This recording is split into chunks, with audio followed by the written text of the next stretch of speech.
ආයුබෝවන් ආදරයෙන් පිළිගන්නවා Ceylon Culinary YouTube channel එකට. ඔන්න ඉතින් අදත් සුපුරුදු විදිහටම හරිම රසවත් රෙසිපි එකක් තමයි අරගෙන ආවේ. අත්‍යවශ්‍ය ingredients දෙකක් භාවිතා කරලා මම මෙන්න මේ වගේ රසම රස ජෙලි පුඩින් එකක් හදා ගන්නවා. ඉතින් මම ඔයාලට පෙන්වන්න හදන්නේ මම කොහොමද මේ ජෙලි පුඩින් එක හදාගත්තේ කියලා. මේක හරිම ඉක්මනට හදා ගන්න පුළුවන්. හරිම පහසුයි හදා ගන්න. ඉතින් බලමු කොහොමද හදාගත්තේ කියලා. මෙතනදි මම අත්‍යවශ්‍ය ingredients විදිහට ජෙලි පැකට් එකක් සහ යෝගට් දෙකක් තමයි පාවිච්චි කරන්නේ. ජෙලි පැකට් එක මම භාජනයකට දාලා ඒකට උණු වතුර මිලිලීටර් 450ක් දාලා හොඳට තිය කරගන්නවා මුලින්ම. ඊට පස්සේ ඒක තුනෙන් එකක කොටසක් මේ විදිහට බෝල් එකකට දාලා සෙට් වෙන්න ෆ්‍රිජ් එකේ දාලා තියෙනවා.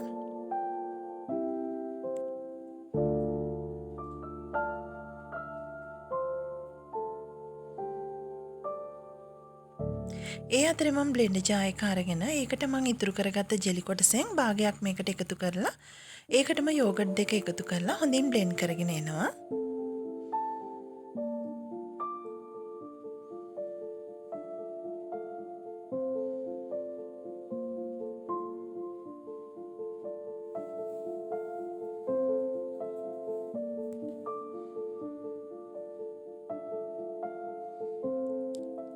විනාඩි 5ක් විතර මම මේ ටික හොඳට බ්ලෙන්ඩ් කරන් එනවා.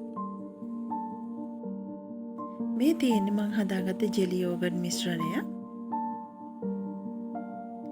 මම මුලින්ම ෆ්‍රිජ් එකේ සෙට් වෙන්න දාලා තිබ්බ ජෙලි කොටස දැන් මම අරන් ඇවිල්ලා ඒක උඩින් මේ මම හදාගත්ත ජෙලි යෝගට් මිශ්‍රණයෙන් කොටසක් මේකට එකතු කරගන්නවා.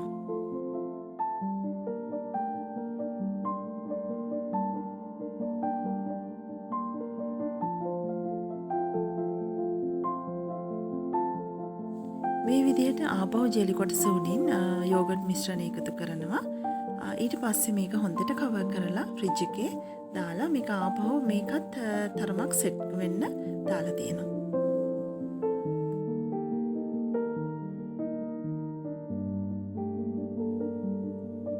මේ තියෙන්නේ මම ෆ්‍රිජ් එකේ තියලාගෙන ආපු ජෙලි පුඩින් එක. මේක උඩින් මම ඉතුරු කරගත්ත ඉතුරු ජෙලි ටිකත් මේකට එකතු කරගන්නවා.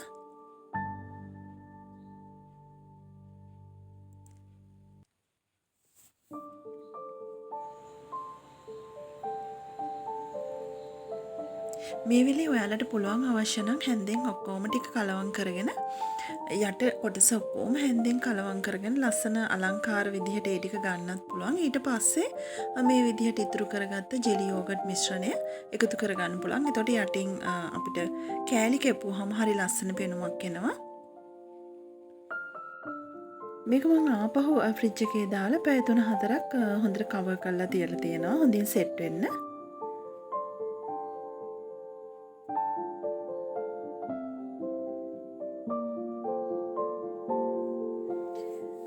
ඔන්න ඉතින් මම හදාගත්ත ජෙලි පුඩින් එක මම ටිකක් මේක තව ටිකක් අලංකාර කරගන්න ඕන නිසා වියලි මිදි ටිකක් පුඩින් එක උඩිනුත් එකතු කරගන්නවා.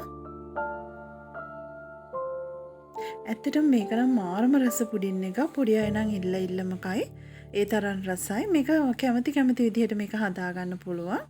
ලේයර්ස් විදිහට හදාගන්නත් පුළුවන්. ඉතින් මං හිතනවා ඔයාලා මේ රෙසිපි එකට කැමති වෙයි කියලා. ඉතින් මගේ මේ වීඩියෝ එකට කැමති නම් ලයික් එකක් දාලා යාළුවොත් එක්ක ෂෙයා කරන්න. මං දාන වීඩියෝස් ඉක්මනින් ඔයාලා ළඟට ගෙන්න ගන්න. මගේ channel එක subscribe කරලා තියාගන්න. එහෙනම් ඉතින් ආයි දවසක මේ වගේ රසම රස අලුත් රෙසිපි එකකින් හම්බෙන්නතුරු ගිහින් එන්න. සුබ දවසක්.